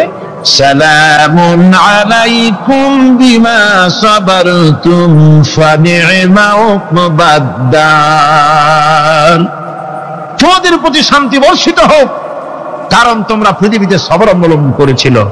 কতই না উত্তম জায়গা, কতই না সুন্দর জায়গা আল্লাহ রাব্বুল আলামিন সবরের বিনিময় তোমাদেরকে দান করেছেন। সুতরাং এই সবর হচ্ছে মুসলমানদের জন্য সবচেয়ে বড় নিয়ামত। আজ আমার তো মনে হয় পৃথিবীতে মুসলমানরাই সবচেয়ে বেসবর। ট্রেনে যাবে, বসা নিয়ে বেসবর, টিকিট নিয়ে বেসবর, বাসের মধ্যে বেসবর, বাজারে যাবে বেসবর, স্কুলে যাবে বেসবর, যেখানে যান সব জায়গায় আমরা বেশি অধৈর্য, ঠিক কিনা কর? সামান্য সামান্য জিনিস নিয়ে ঝগড়া করা, মারামারি করা, এই হচ্ছে আমাদের ট্র্যাডিশন। ধৈর্য অবলম্বন করতে হবে জীবনের সকল ক্ষেত্রে, এই ধৈর্য আমাদেরকে রক্ষা করতে হবে।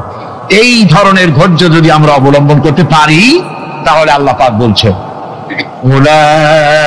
উলাইকাল্লাযীনা সাদাকু ওয়া উলাইকা হুমুল মুত্তাকুন। এরাই হলো ঈমানের দাবিতে সত্যবাদী। কোন আলহামদুলিল্লাহ। কারা কারা? না না, শুধু সবরকারী না। এই যে 10টা পয়েন্ট বলা হলো, কয়টা পয়েন্ট বলা হয়েছে? 10টি পয়েন্ট। সেই 10টি পয়েন্ট যারা পালন করবে, এরা হলো ঈমানের দাবিতে সত্যবাদী, আর এরাই হচ্ছে প্রকৃতপক্ষের মুত্তাকি। আমরা মুত্তাকি বুঝি দাঁতে ছাতা, দাড়ি টাড়ি আশ্রয় না, জাব্বা জুব্বা গায়ে দিয়ে কোনো জায়গায় পড়ে থাকে, হ্যাঁ, এটা ধরে মুত্তাকি, খুব পরহেজগার। সালার শর্টকাট যদি পড়ে তাহলে তো আরো বড় পরহেজগার। জি, আর যদি কাপড় চোপড় মোটেও না থাকে তাহলে তো খাজা বাবা হয়ে গেল। জি, নাউযুবিল্লাহ মিন যালিক। আর আল্লাহ বলছে মুত্তাকি কারে কয় শোনো, এরে কয় মুত্তাকি যাদের মধ্যে এই 10টা গুণ আছে। এই 10টি সত্য যদি সম্পাদন করতে পারি, যদি আমল করতে পারি, জীবন ধন্য হয়ে যাবে। সেই 10টি কথা আমি আবার আপনাদের স্মরণ পটে তুলে দিতে চাই, প্যাকেট করে পকেটে উঠাই দিতে চাই, যেন বাড়ি নিয়ে যেতে পারেন। 1 নম্বর হচ্ছে 10টি পয়েন্টের 1 নম্বর আল্লাহর প্রতি ঈমান। 1 নম্বরে আল্লাহর প্রতি ঈমান, 2 নম্বরে পরকালের প্রতি ঈমান, 3 নম্বরে ফেরেশতাদের উপর ঈমান, 4র্থ নম্বরে কিতাবের প্রতি ঈমান, 5ম নম্বরে নবীদের প্রতি ঈমান, 6ষ্ঠ নম্বরে সহায় সম্বলহীন, নিকটবর্তী আত্মীয়, ইতিম, মিসকিন, প্রবাসী, মুসাফির, সাহায্য প্রার্থী, এদেরকে মুক্ত করার জন্য এদেরকে সাহায্য প্রদান করা। 7 নম্বরে নামাজ প্রতিষ্ঠা করা, 8 নম্বরে যাকাত আদায় করা, 9 নম্বরে ওয়াদা পালন করা, 10 নম্বরে সবর এখতিয়ার করা। কয়টা হইল? এই 10টি কাজ যদি আমরা পালন করতে পারি, বিপদে মুসিবতে ধৈর্য ধারণ করতে পারি, যত মুসিবত আসুক আসলে এগুলি কিছু না, মুসিবত আল্লাহ টেস্ট করবেন, মুসিবত দিয়া আল্লাহ টেস্ট করে। দেখা যায় যে এদের শক্তি খুব বেশি, চোখে আপনি দেখতে পারেন, কিন্তু আল্লাহ বলছেন ইন্না কায়দাশ শায়তানে কানা দাঈফা। বাতিলরা হলো শয়তান, বাতিলরা কি? আর ওদের চক্রান্ত আসলেই দুর্বল, এদের চক্রান্ত আসলে কি? দুর্বল। কাজেই এগুলিকে ভয় করা যাবে না। বিপদে মুসিবতে ধৈর্য ধারণ করে যদি অগ্রসর হওয়া যায় তো আল্লাহ রাব্বুল আলামিন এই 10টি পয়েন্ট যদি আমল করা যায়, দুনিয়ার শান্তি পাবো, আখিরাতেও শান্তি পাবো। যত মুসিবত আসুক, বিপদ আসুক, ধৈর্যের সাথে মোকাবেলা করতে হবে। ধৈর্যের অর্থ কি? আমি আগেই বলেছি, ধৈর্যের অর্থ হচ্ছে অবিচলতা, দৃঢ়তা, বরদাস্ত করা, সহিষ্ণুতা, ধীরতা, স্থিরতা। ধৈর্যের অর্থ এটা নয় একজন একটা থাপ্পড় মারলো আর আপনি বলবেন যে বাবা ব্যথা পাইছো নাকি, তাহলে আর একখান থাপ্পড় দিয়া দাঁত আমার সবগুলো ভালাই না। এর নাম ধৈর্য নয়। ধৈর্য হচ্ছে পরিস্থিতির মোকাবেলা করতে হবে সাহসিকতার সাথে, এর নাম হচ্ছে ধৈর্য। ওই যে আমি একটা দৃষ্টান্ত দিয়ে থাকি, এক সাপ একবার মুরিদ হয়েছিল এক পীর সাহেবের কাছে। পীর বলছিলেন যে আমি তো এইসব সাপটা মুরিদ বানাই না। কয় না হুজুর, আমারে বানান। তারপরে মুরিদ বানায় কিছু অভিজ্ঞতা শিখাই দিল আর বললো খবরদার কাউকে দংশন করবা না। ঠিক আছে, সে যায়া জিজ্ঞাসা শুরু করে দিয়েছে। এর মধ্যে জমিনে রাখাল আসছে, ধান কাটছে, ধানগুলো নিবি কি করে, দড়ি দাড়ি পাচ্ছে না। তো কি করা যায়, বাঁধবে কি দিয়া? সন্ধ্যার পরে অন্ধকারে দেখে যে দড়ি একটা পড়ে আছে। ও যে কি দড়ি তা তো ওরা বোঝে না, ওইটারে নিয়া বাঁধে ফেসাইয়া লেজ দিয়ার মাথা দিয়ে এরকম করে বাসেটা নদী বাঁধছে। সাপ তখন বলতেছে হায় হায় রে, কেবল যে মুড়ি ধইছি, তা না হলে তুই ঠিক পাইছি যে আমি কি ধরনের দড়ি। এরপরে নিয়ে বাড়ি নিয়ে ভালাই দেশে খুলে সাপটার ঘাড় গেছে মস্কিয়া। বহুত কষ্ট করে হুজুরের বাড়ি গিয়ে হাজির, কয় যে হুজুর কি একখান জিকের শিখাইলেন, আমার তো ঘাট তার মস্কে শেষ। আশ্চর্য কথা, কত মানুষ মুড়ি ধইল, কত কিছু মুড়ি ধইল, কারো তো জিকের করলে ঘাড় মস্কে যাবে কেন, এটা কেমন কথা? কয় হুজুর ঘটনাই। আরে বেটা ঘটনা এইটা, তুই কি করছিলি? কয় যে আপনি যে নিষেধ করছেন দংশন করতে, আমি তো দংশন করতে পারিনি। আরে বেটা, দংশন করতে নিষেধ করছিলাম, ফোস করতে তো নিষেধ করি নাই। তোরে যখন দড়ি মনে করে হাত দিছিল, ফোস করে উঠতি, ওই রাখা লাভ দিয়া বন আর পার হইয়া দিল্লি চলে যেত। কাজী ধৈর্যের মানে শীত হয়ে পড়ে না। ধৈর্য মানে অবিচলতা, দৃঢ়তা নিয়ে শক্তি সঞ্চয় করে আল্লাহর উপরে ভরসা করে বাতিলের বিরুদ্ধে ঝাঁপিয়ে পড়তে হবে, বাতিল উৎখাত হতে বাধ্য হবে। অনাটনে, বিপদে, মুসিবতে আর হক আর বাতিলের সংঘর্ষ চলাকালীন ধৈর্য ধারণ করা, এটা হলো সবচেয়ে একটা বড় কোয়ালিটি। ربنا ظلمنا أنفسنا وإن لم تغفر لنا وترحمنا لنكونن من الخاسرين ربنا لا تزغ قلوبنا بعد إذ هديتنا وهب لنا من لدنك رحمة إنك أنت الوهاب ربنا فاغفر لنا ذنوبنا وكفر عنا سيئاتنا وتوفنا مع الأبرار ربنا وآتنا ما وعدتنا على رسلك ولا تخزنا يوم القيامة إنك لا تخلف الميعاد أي الله رب العالمين বিশাল এই জনতা নিয়ে তোমার দরবারে হাত তুলেছি রব্বুল আলামিন। কোরআনে কারীমের মাহফিল বড় আশা করে হাত তুলেছি, মেহেরবানি করে আলোচনার সওয়াব রাসূল করিম সাল্লাল্লাহু আলাইহি ওয়াসাল্লামের রূহ মুবারকে পৌঁছায় দাও। तमाम পৃথিবীর মাটির নিচে মুমিন মুমিনাত যারা শুয়ে আছে তাদের রূহের বলে সওয়াব পৌঁছায় দাও রব্বুল আলামিন। আমাদের মা বাপ যাদের দুনিয়া থেকে বিদায় হয়ে গেছে, কবরগুলিকে জান্নাতের টুকরা বানায়া দাও। রব্বির হামহুমা কামা রব্বায়ানি সগীরা, সবাই পড়েন রব্বির হামহুমা কামা রব্বায়ানি সগীরা। আয় আল্লাহ আমাদের মা বাপ যাদের বেঁচে আছে স্বাস্থ্য ভালো রাখো আল্লাহ, তাদেরকে হায়াতে তাইয়্যিবা দাও, সেহাতে কুল্লিয়া দাও, খাতিমা বিল খাইর করো। রব্বুল আলামিন, কোরআনে কারীমের মাহফিলে বড় আশা করে আমরা হাত তুলেছি, আমাদের জিন্দেগির সকল গুনাহ খাতা মাফ করে দাও। আয় আল্লাহ তাআলা, জীবনে বহু গুনাহ করেছি, গুনাহ করে করে জীবনটারে নষ্ট করে ফেলেছি। আয় আল্লাহ, তুমি দয়া করে মেহেরবানি করে আমাদের জিন্দেগির গুনাহ মাফ করে দাও। রব্বুল আলামিন, না বুঝে সওয়াব মনে করে অনেক শিরক বিদআত আমরা করেছি, মনে করেছি ওতে সওয়াব হবে, আমরা বুঝি নাই। আল্লাহ, আমাদের ভুল বুঝানো হয়েছে, নিজেরাও ভুল বুঝেছি। এভাবে সওয়াবের নিয়তে শিরক বিদআত আমাদের মধ্য থেকে যা হয়েছে, আল্লাহ দয়া করে তুমি আমাদেরকে ক্ষমা করে দাও। আয় আল্লাহ, আমাদেরকে দয়া করে শিরক এবং বিদআত মুক্ত জীবন যাপনের তৌফিক দিয়ে দাও। রব্বুল আলামিন, এত বড় বিরাট তাফসীরুল কোরআন মাহফিল, লক্ষ লক্ষ টাকার প্রয়োজন, আল্লাহ টাকা পয়সার অভাব নাই। রব্বুল আলামিন, তুমি গানি আর আমরা ফকির। আয় আল্লাহ, এই শহরেতে এমন লোক আছে একজনই মাহফিলের খরচ দিয়ে দিতে পারে। আল্লাহ, তোমার বান্দাদের দিল তুমি নরম বানাইয়া দাও। কোরআনের মাহফিল কোন বছর ঋণগ্রস্ত থাকে নাই, এবারও যেন থাকে না। আল্লাহ, বাজেট যা আছে তার চাইতে বেশি তুমি মেহেরবানি করে জোগাড় করে দাও। রব্বুল আলামিন, আরেকটা দোয়া তোমার দরবারে করি, চেস্তিয়া বজনিয়া শেষ হয়ে গেল, আল্লাহ ওদের সাথে আমাদের রক্তের সম্পর্ক নাই, ওদের সাথে আমাদের আত্মীয়তার সম্পর্ক নাই, ওদের সাথে আমাদের শুধু ইমানের সম্পর্ক। আল্লাহ, ওদেরকে মেরে মেরে কাফেররা শেষ করে দিল। মাবুদ, বজনিয়ার চেস্তিয়ায় আরেকবার তুমি তোমার রহমতের ফেরেশতা পাঠায় দিয়া সাহায্য করো। আল্লাহ, কাশ্মীরে মুসলমানদের উপর আরেকবার সাহায্য করো। রব্বুল আলামিন, এই মাহফিল আল্লাহ যত মানুষ আসে, আল্লাহ বড় আশা নিয়ে আসে কোরআনের মাহফিলে। অনেকে রোগ ব্যাধি আছে, তাদের ধারণা কোরআনের মাহফিলে দোয়া কবুল হয়। আল্লাহ, তুমি দয়া করে এই ধারণা তুমি মঞ্জুর করে নাও। যার যত রোগ আছে, বালাই আছে, ব্যাধি আছে, আল্লাহ সকলকে মাফ করে দাও।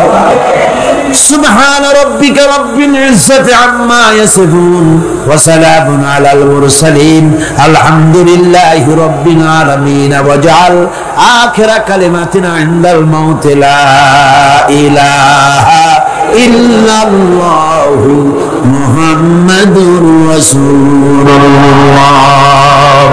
আসসালামু আলাইকুম ওয়া রাহমাতুল্লাহ। যেখানে তোমরা তিনজন পরামর্শ করো, শুধু তিনজন নও, ওইখানে চতুর্থ আর এক সত্তা আছেন, যেই সত্তার নাম কি বলেন?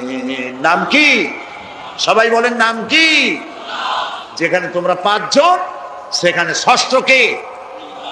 আল্লাহ বলেন, এর থেকে সংখ্যায় যদি তোমরা কম হও, সংখ্যায় যদি তোমরা বেশি হও, বান্দারে তুমি আছো যেখানে, আমি আল্লাহ আছি সেখানে। এই বিশ্বাস যদি আমাদের, এটা কি আমরা বিশ্বাস করি? জোরে বলেন করি? এই বিশ্বাস করলে আমরা ওজনে কম দিতে পারতাম না। করি এমনি কথার কথা বলা হলো, এই কথা বিশ্বাস করলে ওজনে কম দেওয়া যেত না, খাদ্যে ভেজাল দেওয়া যেত না, মিথ্যা কথা বলা যেত না, জমিনের আইল খেলা যেত না। আমরা এই কাজগুলি করি। যদি প্রশ্ন করা হয় এই পৃথিবীতে সব থেকে মিথ্যা কথা বলে কোন জাতি, লজ্জা করে বলতে, শরম করে? এই তো আমরাই। ওজনে কম দেয় কারা? আমরাই। খাদ্যে ভেজাল দেয় কারা?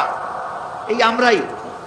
তাহলে এরপরে যে বুশ মারবে না, শেরন মারবে না, কেন মারবে না? আল্লাহ তাআলা বলেছেন, ওমা আসাবাকুম মিন মুসিবাতিন ফাবিমা কাসাবাত আইদিকুম। তোমাদের উপরে যত বিপদ আসে, সমস্ত বিপদ তোমাদের দুই হাতের কামাই করা, যা কামাই করছো তাই ভোগ করতে হবে। আর আমি তো অনেকগুলো মাফ করে দিয়ে থাকি।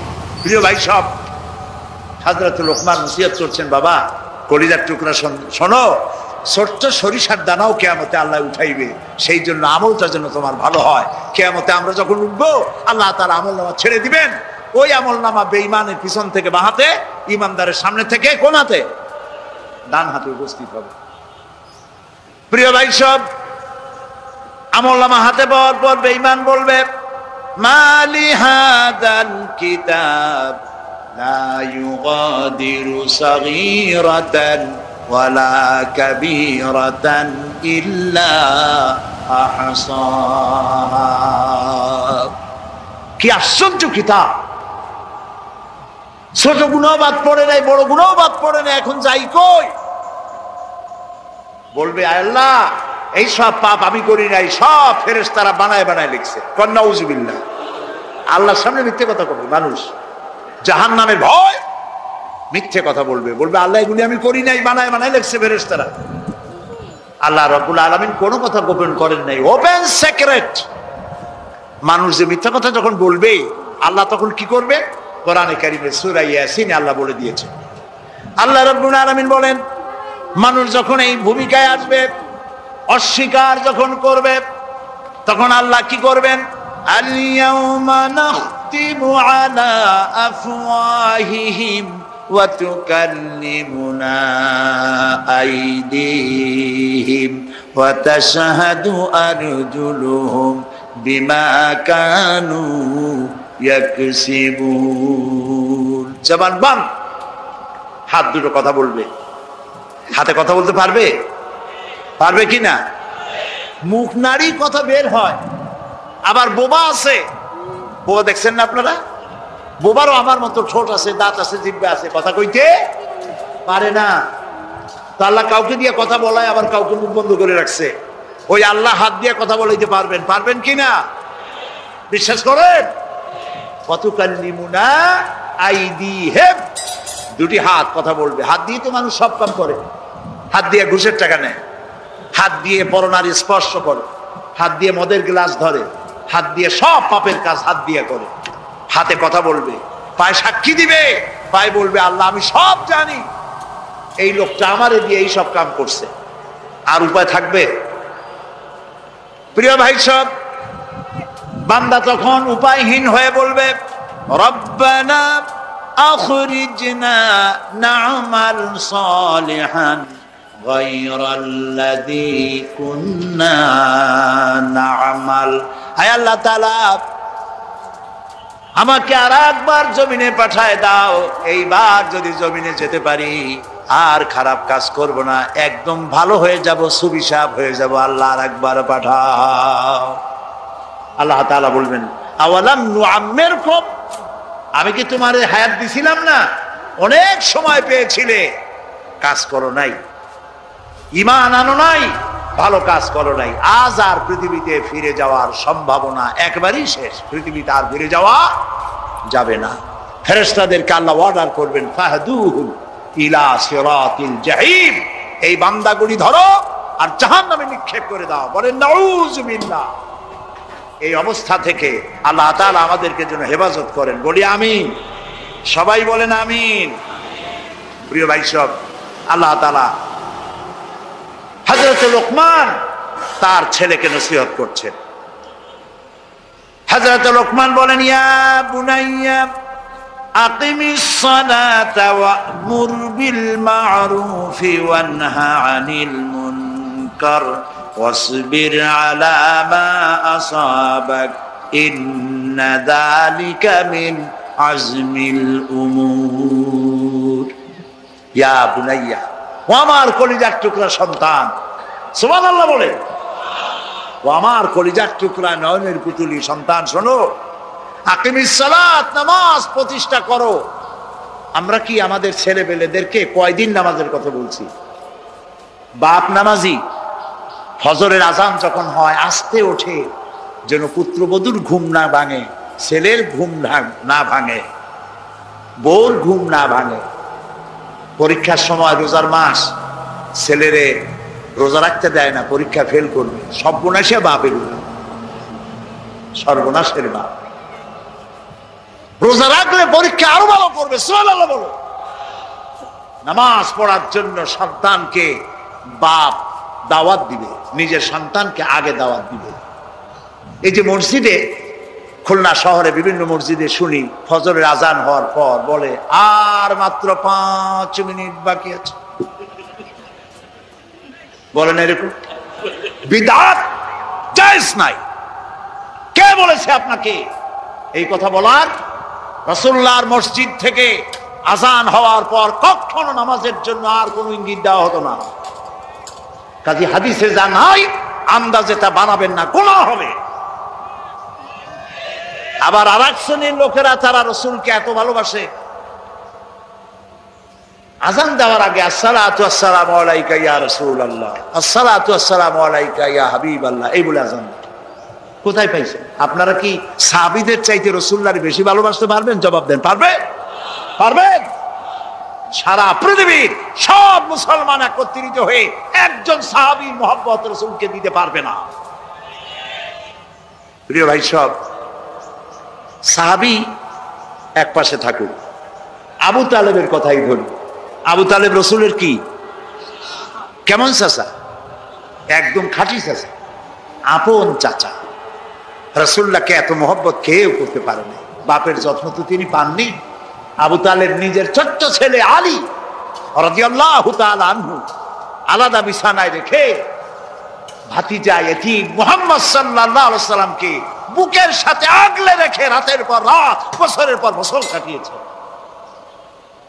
আবু তালেবের ইন্তেকালের সময় রাসূলুল্লাহ বললেন, চাচা একটি বার আমার কানে শুনান লা ইলাহা ইল্লাল্লাহু মুহাম্মাদুর রাসূলুল্লাহ, একটা বার শুনান। তিনি শুনাইতে ব্যর্থ হয়ে গেলেন। কাফেররা নেতারা সব কাছে, তার চিন্তা হলো আমি এক সময় যদি ইসলাম কবুল করি তাহলে নেতারা কবে কি যে দোজখের ভয়তে আবু তালেব বাপদাদার ধর্ম পরিত্যাগ করলো। রাসূলুল্লাহ মুখ মলিন করে উঠে গেলেন। আবু তালেবের ইন্তেকাল হলো।